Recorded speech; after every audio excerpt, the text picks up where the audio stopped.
श्री जगन्नाथ जी के इस रूप का प्रादुर्भाव सबसे पहले द्वारिका में हुआ। ये उड़ीसा बाद में आए हैं, पहले द्वारिका में प्रकट हुए। जब प्रसिद्ध कथा है, भगवान की पटरानियों ने रोहिणी मैया से, एकमात्र रोहिणी जी ऐसी हैं जिन्होंने ठाकुर जी की ब्रज लीला, मथुरा लीला और द्वारिका लीला तीनों का दर्शन किया है। और द्वारिका में कोई भी नहीं है जिसने ठाकुर जी की तीनों लीला देखी है।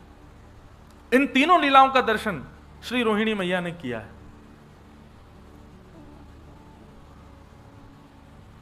एक दिन भगवान की सब पटरानियों ने रोहिणी मैया से कहा कि हमको ब्रज लीला सुनाओ। रोहिणी मैया बोली ठीक है, हम सुना तो देंगे आपको, पर तभी भगवान की पटरानियों ने निवेदन किया कि सब लोग आएंगे कथा में, बस 3 लोगों का प्रवेश वर्जित रहेगा। बोले कौन? बोले सबसे पहले तो बलराम जी, वो नहीं आएंगे कथा में। रोहिणी मैया बोली, बोले हमारो ही लाला, वा कोई रोक दोगे हैं? बोले मैया वाकई पीछे कारण है, हम सब बहू हैं, वो हमारे जेठ जी हैं। अब जेठ जी आकर के बैठ जाएंगे तो बहू स्वच्छंद कथा कैसे सुने? बार बार यूं ही रहेगी, जेठ जी निहार रहे होंगे। अच्छा, हमारे ब्रजमंडल में एक स्थान है गोवर्धन में, उसका नाम है लुक लुक दाऊ जी। क्या नाम है? जोर से बोलो। Look look Dau ji. वो लुक लुक दाऊ जी अर्थ क्या उनका? जब महाराज हुआ वृंदावन में तो सब आए, हम गाते हैं ना, राधा नाचे, कृष्ण नाचे, सूरज भी नाचे, चंदा भी नाचे, ब्रह्मा भी नाचे, शंकर भी नाचे, सब नाच रहे थे, बलराम जी नहीं नाच रहे थे। क्यों? बलराम जी को प्रवेश ही नहीं था। किस कारण से? बोले सब लाला की गोपी जो हैं ये मेरी बहू समान है। अब जैसे ही बलराम जी प्रवेश करने लगे, गोपियों ने सबने घूंघट कर लिया, सब किनारे खड़ी होंगे, जेठ के सामने थोड़ी नाचेंगी हम। सब देवी देवता आ गए, गोपियों ने लज्जा नहीं की, लेकिन बलराम जी के आते सब सहम गए। तो फिर बलराम जी संकोच के मारे गिरिराज जी पर चले गए और श्री गिरिराज जी पर जाकर के सुंदर वृक्ष वल्लरियों के बीच में बैठ करके छुप करके वहां से लुक लुक, मतलब वहां से ऐसे छुप करके देख रहे हैं रास, इसलिए उनका नाम पड़ गया look look Dau ji, Shri look look Dau ji महाराज। तो सब भगवान की पटरानियों ने कहा, बोले मैया सब बैठेंगे कथा में लेकिन दाऊ जी नहीं आएंगे। क्यों? बोले हमारे जेठ जी उनके सामने लज्जा होगी हमको। दूसरी सुभद्रा जी नहीं आएंगी। बोले क्यों नहीं आएंगे? सुभद्रा जी ने क्या? बोले सुभद्रा जी बड़ी चंचल स्वभाव की हैं, कोई कथा सुनना होगा, बेचारे के भाव आ गए तो वो उसी के पास, तुम रो रही हो? अरे भाई कथा में किसी को भाव आ जाए उसको छेड़ो नहीं, उसको रोन दो, थोड़ा बहुत भाव कथा में आए तो उसको करने दो। सुभद्रा जी का स्वभाव बड़ा चंचल है, वो प्रेम से कथा सुनने नहीं देंगी, इसलिए सुभद्रा जी को भी वर्ज्य रखो कथा से। और तीसरे? बोले तीसरे द्वारिकाधीश, ये भी कथा नहीं सुनने देंगे। क्यों? बोले जैसे जैसे आप कथा सुनाओगी तो तैसे तैसे आप पर कम दृष्टि उन पर ज्यादा रहेगी। आप जैसे सुनाओगे कन्हैया ने ऐसे माखन खाए हो, तो हम सब वही कन्हैया का चिंतन वैसे मन में ना करके उन्हीं को अच्छा आपने ऐसा किया, तो फिर कथा में विक्षेप आएगा। वो कथा में स्वरूप होता है कि व्यास जी की तरफ भी दृष्टि होनी चाहिए, इसीलिए हम कई कथाओं में ज्यादा झांकी वगैरह नहीं मंगवाते कथा में। क्यों? क्योंकि भाई श्रोताओं का पूरा ध्यान वहीं चला जाता है। बोले ओहो ये वामन भगवान आ गए, अब नरसिंह भगवान आ गए, कई जगह सुदामा जी भी आ जाते हैं। कथा में ध्यान तो, कथा में ठाकुर जी की झांकी नहीं होनी चाहिए। कथा में झांकी नेत्रों से नहीं, हृदय में दिखनी चाहिए, चित्त में दिखनी चाहिए। तो बोले अब जगन्नाथ स्वयं द्वारिकाधीश बैठे होंगे तो पूरा ध्यान उन्हीं की तरफ जाएगा, इसलिए इन 3 लोगों को वर्ज्य करेंगे। रोहिणी मैया बोली तुम द्वारिका में बैठी हो और द्वारिका में इन तीनों का ही राज है, और इन तीनों को ही तुम कथा से रोकना चाहती हो, कैसे होगा ये? तब भगवान की सब पटरानियों ने मन बनाया और बोले योजना हम बनाती हैं, आप तो बस कथा की तैयारी करो। और सुभद्रा, बलराम जी और कृष्ण तीनों बैठे थे और सब पटरानियां गईं और बोली आप लोग अब बड़े हो गए, अब आप लोगों की इतनी गर्भगृहस्थी बढ़ गया है, लेकिन आप लोगों को खेलते हुए हमने बहुत दिन से नहीं देखा, चलो ने खेल खेल लो, कुछ क्रीड़ा करो। सुभद्रा जी को बहुत अच्छा लगा, बलभद्र जी को भैया बहुत दिन से हम खेले नहीं है, कुछ खेलेंगे आज। ठाकुर जी बोले हाँ हम भी बहुत दिनों से राजा राजा सब राजा धीराज ही बोलते रहे, आज हम खेलेंगे। खेल की बात कहती तीनों के अंदर लोभ आ गया कि हम खेल खेलेंगे। और कौन सा खेल खेला? चौसर। ठाकुर जी चौसर खेलने लगे। बलराम जी, सुभद्रा जी और श्री कृष्ण तीनों चौसर क्रीड़ा करने लगे। क्रीड़ा जैसी चल रही थी तो बीच बीच में तो खूब आनंद हो रहा था, इतने तन्मय हो गए क्रीड़ा में। तभी सब पटरानियों ने कहा अब ये खेलने में व्यस्त हैं, चलो यहां से अब कथा सुनेंगे जाकर के। जैसे तीनों व्यस्त हो गए, सब पटरानियां जाकर के वहां कथा सुनने लगी। यहां क्रीड़ा करते करते सुभद्रा जी, चंचल है ना उनका स्वभाव, सुभद्रा जी बोली सबरी भाभी कहां चली गई? भैया दाल में कुछ काला है, ये हम सबको खेल में बैठा के सबरी भाज गई, एक भी नहीं है यहां पे। ठाकुर जी बोले दाल में कुछ नहीं, पूरी दाल ही काली लग रही है हमें तो, जल्दी चलो। और तीनों महाराज ढूंढने लगे कहां हैं सब।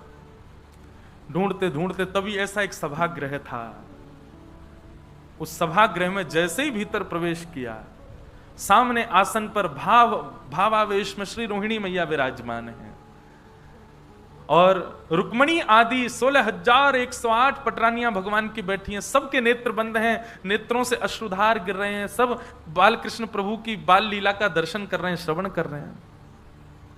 ठाकुर जी ने तुरंत रोका दोनों को, बोले रुको, कथा चल रही है और कथा में भी ब्रज लीला चल रही है, हम लोगों ने कहीं अंदर प्रवेश किया तो विक्षेप हो जाएगा, कथा में भाव में विक्षेप हो जाएगा। ठाकुर जी पीछे ही खड़े हो गए, दूर ही खड़े हो गए, वहीं खड़े खड़े सुनने लगे अपनी लीला। लीला सुनते सुनते सुनते सुनते ठाकुर जी को भी भाव आ गया, सुभद्रा जी को भी भाव आ गया, श्री बलराम जी को भी भाव आ गया और भाव की चरम स्थिति पार होने लगी, प्रेम की 10वीं अवस्था पार हो गई। और ब्रजवासियों की याद में बलराम जी और सुभद्रा जी, बलराम जी और ठाकुर जी दोनों की भुजाएं खड़ी हो गई, मानो कथा सुनते सुनते ऐसा लग रहा हो कि सामने नंद बाबा खड़े हैं, यशोदा मैया खड़ी हैं, सब ब्रजवासी खड़े, अरे कोई इनको दूर मत रखो, हमारे पास ले आओ, हमारे हृदय से लगा दो। दोनों भुजाएं खड़ी हो गई। तभी प्रेम की अवस्था ऐसी पार हुई कि तीनों प्रेम विगलित हो गए। ठाकुर जी का मुख प्रेम विगलित हो गया, हाथ विगलित हो गए, चरण विगलित हो गए। जब ठाकुर जी के इस रूप का प्रादुर्भाव हुआ, पिघलने लगे ठाकुर जी, तब देवता त्राहिमाम त्राहिमाम करते हुए दौड़ने लगे। ब्रह्मा जी से जाकर के कहा कि कुछ करिए भगवान। ठाकुर जी नहीं तो देखिए अभी अभी जलाशय जल के भांति हो जाएंगे ठाकुर जी। तो ब्रह्मा जी ने कहा जब कथा में विक्षेप भगवान नहीं डाल रहे तो हम डालेंगे तो ठाकुर जी हमको शाप दे देंगे, कथा में विक्षेप डाल नहीं सकते तो क्या करें। बोले कोई कथा का रसिक जन ही जाकर के इसको संभाल सकता है। तब श्री नारद जी को भेजा गया। नारद जी महाराज आए और आकर के बड़े धीमे से रोहिणी मैया को कहा कि हे मैया, यदि आप थोड़ी देर और बोलती रही ना तो द्वारिकाधीश बलराम जी और सुभद्रा जी तीनों जल के रूप में ही मिलेंगे, रस के रूप में ही मिलेंगे, आपको प्रत्यक्ष दर्शन नहीं कर पाओगे। रोहिणी मैया ने सामने देखा, तीनों पिघल गए हैं, मुख पिघल गया, हाथ पिघल गए, पैर पिघल गए, वहीं कथा को रोक दिया। ठाकुर जी तो जिद करने लगे और सुनाओ अपनी ही लीला, पर तब रोहिणी जी ने कहा नहीं, अब कथा इससे आगे नहीं होगी। लेकिन नारद जी ने जाकर के प्रणाम किया और प्रणाम करते हुए महाप्रभु जी से प्रार्थना की, भगवान आपके स्वरूप की बलि बलि जाऊं, बस अनुग्रह इतना कर दीजिए। अभी तो आप अपने पूर्ण रूप में आ जाइए, अभी तो लीला चल रही है, परंतु इस रूप को कलयुग के लोगों को प्रेम की अवस्था समझाने के लिए, कथा की महिमा बताने के लिए, प्रेम के स्वरूप को दर्शाने के लिए और आपका भक्तों के प्रति, ब्रजवासियों के प्रति कैसा प्रेम है उसको दिखाने के लिए नाथ आपका ये स्वरूप कलिकाल में प्रकट हो और प्रकट होकर के जीव मानस का कल्याण करे। फिर स्वरूप तो ठाकुर जी का ये अनादि है, जगन्नाथ रूप कोई कलयुग का नहीं है, कोई सतयुग त्रेता, ये तो अनादि है। इसका कोई एक भाव नहीं कि उसी युग का है, अनंत है जगन्नाथ भगवान का स्वरूप। लेकिन कलयुग में मेरे और आपके ऊपर कृपा करने के लिए, इंद्रद्युम्न राजा पर अनुग्रह करने के लिए भगवान प्रथम तो नील माधव के रूप में आए और फिर नील माधव रूप से अंतर्ध्यान होकर के इंद्रद्युम्न राजा पर कृपा करने के लिए भगवान दारू ब्रह्म श्री जगन्नाथ के रूप में, वही स्वरूप जो द्वारिका में कथा सुनते सुनते प्रकट हुआ था, वही स्वरूप यहां व्यवस्थित हुआ। बोलो जगन्नाथ महाप्रभु की। कथा सुनते सुनते ऐसे हो जाएं तब समझो कि कथा सुनी है, ये कथा के श्रोता का दर्शन है। हम आप जैसे हैं वैसे ही रह जाते हैं। इसका मतलब ये नहीं कि आपकी आंख नाक सब पिघल जाएं। पिघलने का मतलब केवल तन का पिघलना नहीं होता है, हृदय विगलित हो, प्रेम विगलित हो। सबसे बड़े श्रोता पूरे ब्रह्मांड के यदि कोई है तो वो श्री जगन्नाथ जी हैं। ऐसे महाप्रभु जी को हम प्रणाम करते हैं, ऐसे जगन्नाथ जी को हम प्रणाम करते हैं।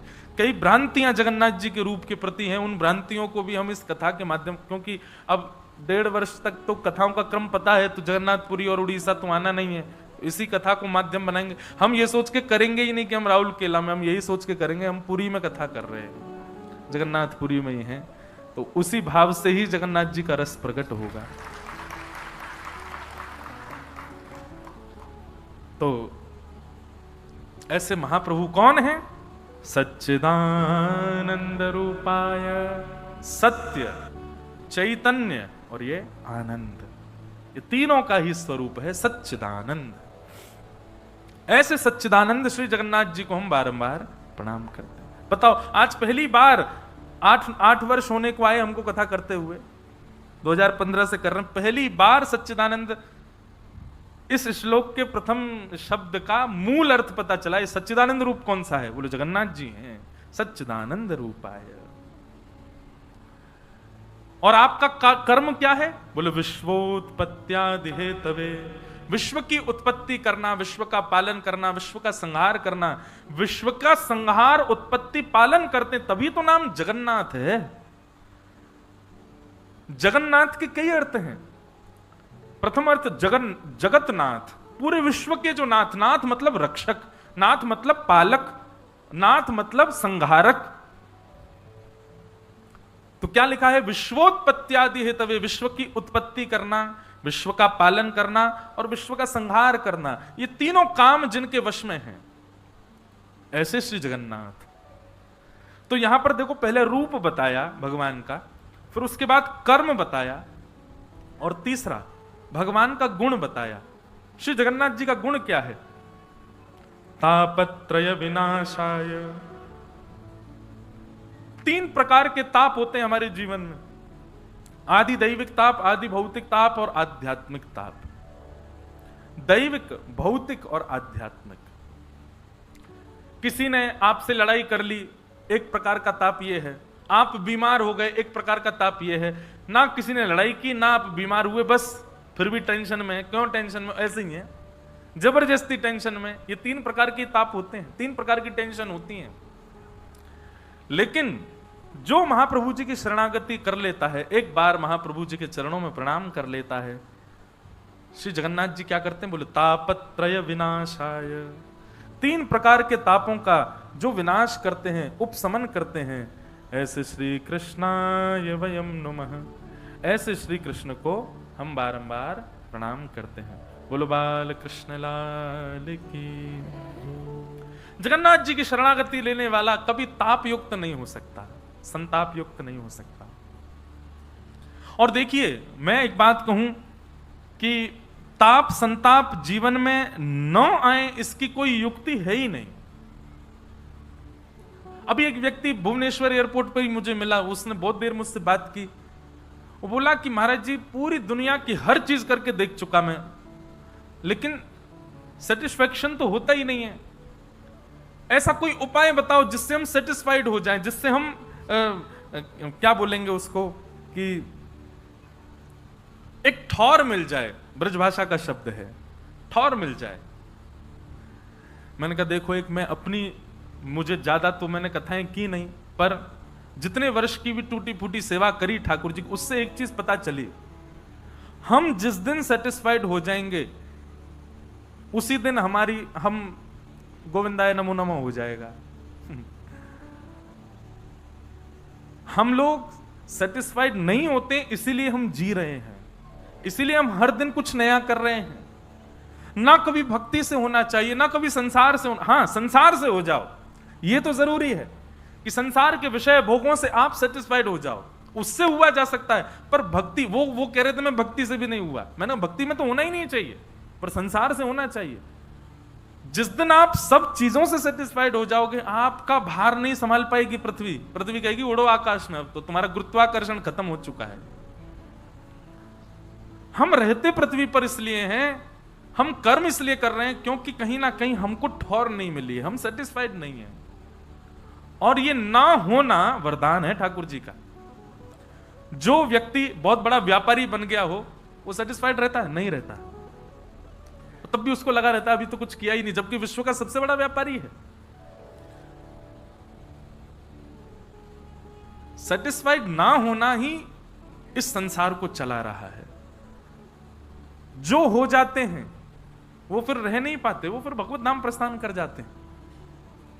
जिनका मन सब जगह से स्थिर हो चुका है, अब सब जगह से पूर्णतः उसको संतुष्टि हो चुकी है, संतुष्ट व्यक्ति पृथ्वी पर रह नहीं पाएगा, टिक नहीं पाएगा, उसको जाना पड़ेगा फिर यहां से। इसलिए संतोष करना है तो संसार के प्रति हो जाए। ठाकुर जी से तो हमको कभी संतोष होना ही नहीं चाहिए, कथा से तो कभी संतोष होना ही नहीं चाहिए। अब सबके लिए ये बात है, जिनको व्यापार प्रिय है, जो व्यापार के लिए बने हैं, उनको व्यापार से कभी संतुष्ट नहीं होना चाहिए। जो पढ़ने लिखने के लिए बने, उनको पढ़ने लिखने से नहीं होना चाहिए। जो खेल कूद के लिए हुए, उनको उससे नहीं होना चाहिए। हम भक्ति के लिए बने हैं, हमको सबसे हो जाना चाहिए, इससे नहीं होना चाहिए।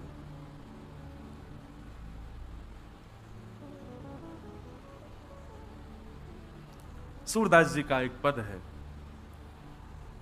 मेरो मन अनत कहाँ सुख पावे, मेरो मन अनत कहाँ सुख पावे। थोड़ी आदत डालिएगा, हम पद गाएंगे और इन पदों को आपको दोहरा करके गाना। ये भजन नहीं है, ये पद हैं। और अगर आप लोगों के फोन चलते हो, वैसे मत करना, नहीं तो सब फोन चलाओगे कथा में। नहीं तो हम ये कहना चाह रहे थे कि जो पद हम गाएं उसको गूगल पर डालो और फिर हमारे संग संग गाओ। सूरदास जी का भाव बहुत सुंदर भाव है। आप सबको आवाज आ रही है ना हमारी भाव से? सब लोग गाओ, नहीं तो सुन करके गाओ। मेरो मन अनत कहाँ सुख पावे, मेरो मन अनत कहाँ सुख पावे, मेरो मन अनत कहाँ सुख पावे, मेरो मन अनत कहाँ सुख। सूरदास जी कहते हैं एक भक्त का जीवन कैसा होना चाहिए? अनंत कहां सुख पावे, मतलब मेरा मन और कहीं सुख नहीं पाता। मेरा मन कैसा है? तब सूरदास जी कहते हैं जैसे उड़ जहाज को पंछी, जैसे उड़ जहाज को पंछी, जैसे उड़ी जहाज को पंछी, जैसे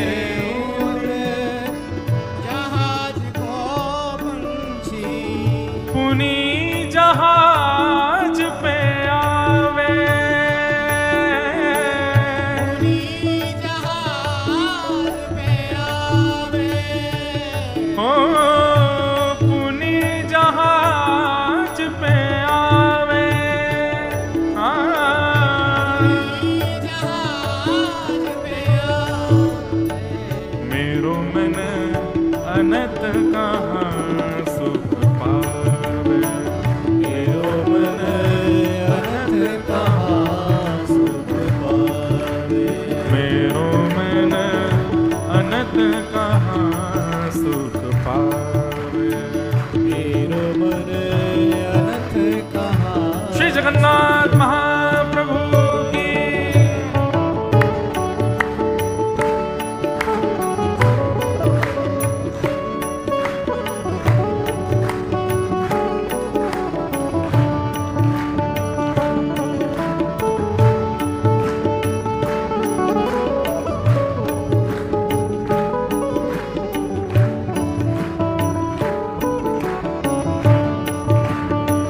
राधा रमण लाल की।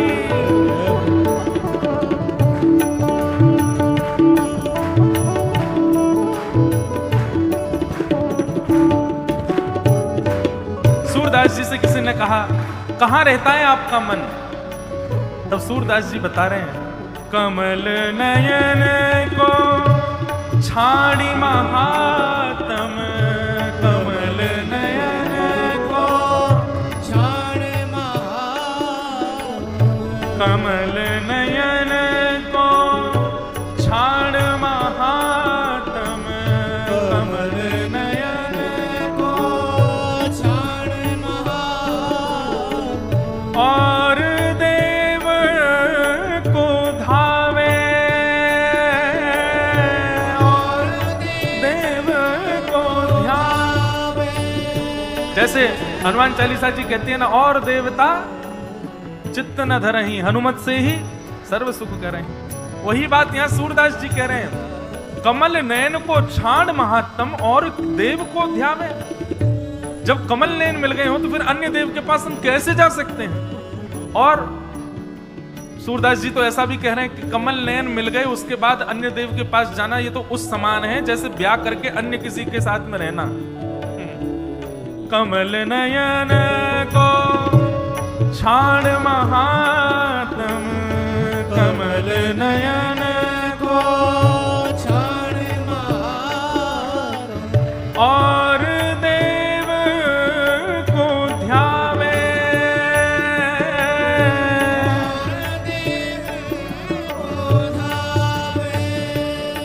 हाँ, परम गंगा को छाड़ पियासो, परम गंगा को छाड़ पियासो, परम गंगा को छाड़ पियासो।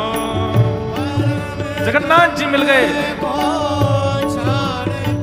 श्री कमल नयन मिल गए, जगन्नाथ जी मिल गए, उसके बाद अन्य देव के पास जाना ये तो वैसा है। कैसा? हाँ, परम गंग को छाड़ पियासो, परम गंग को छाड़ पियासो, दुर्मति कूप खनावे। गंगा जी हैं, पर उन गंगा जी को छोड़ करके कुआं का पानी, दुर्मति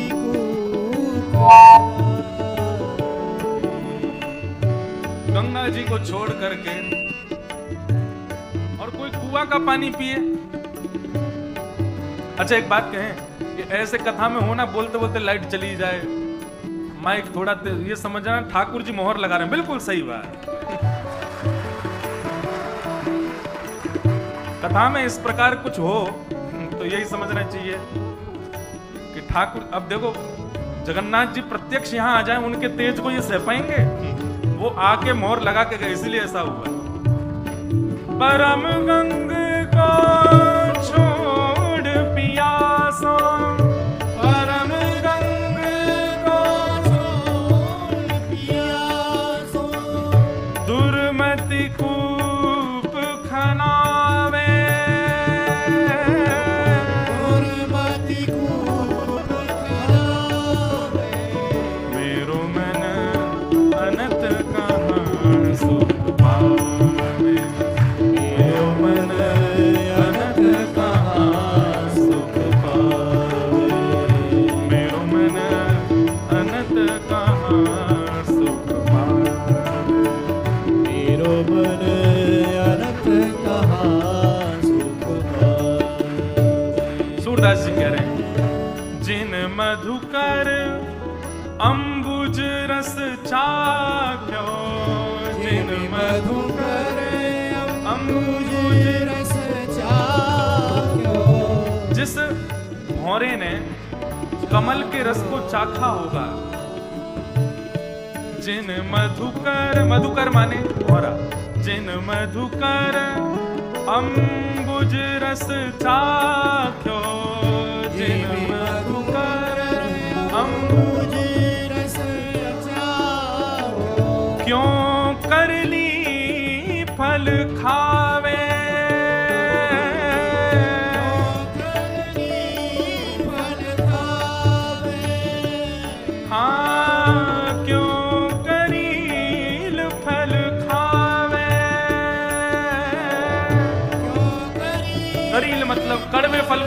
खाएगा जिसने कमल का रस लिया हो।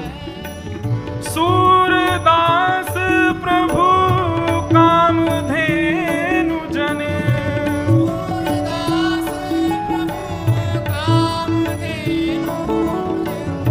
सूरदास प्रभु कामधेनु तज,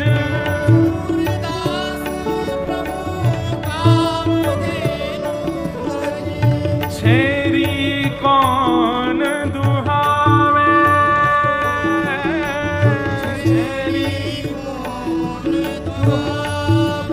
मेरो मन अनंत कहाँ सुख पावे, मेरो मन अनंत कहाँ सुख पावे, मेरो मन अनंत कहाँ सुख पावे, मेरो मन अनंत कहाँ सुख पावे। जैसे उड़ जहाज को पंछी, जैसे उड़ जहाज को पंछी, पुनी जहाज पे आवे,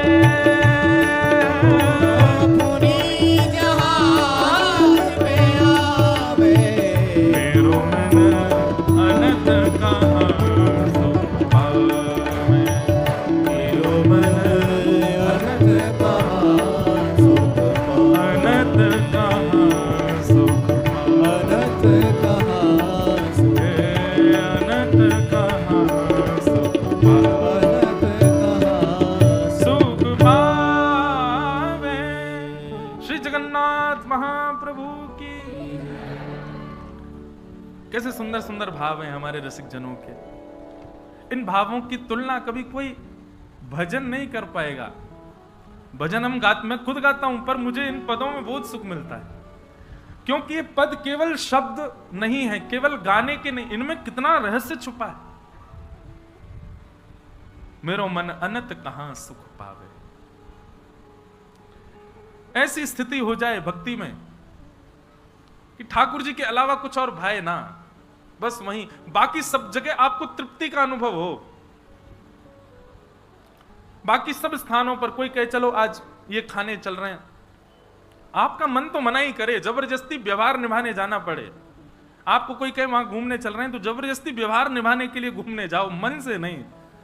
लेकिन श्री जगन्नाथ जी से संबंधी कोई चर्चा हो, कोई भाव हो, कुछ उसमें आपका मन पूर्ण रूपेण लगे, तब यह समझना चाहिए भक्त तो सब हैं, पर आपकी भक्ति ठाकुर जी स्वीकार कर चुके, इसलिए अनंत आपका मन नहीं लगता है। दूसरे भावों में आपकी रुचि नहीं होती है।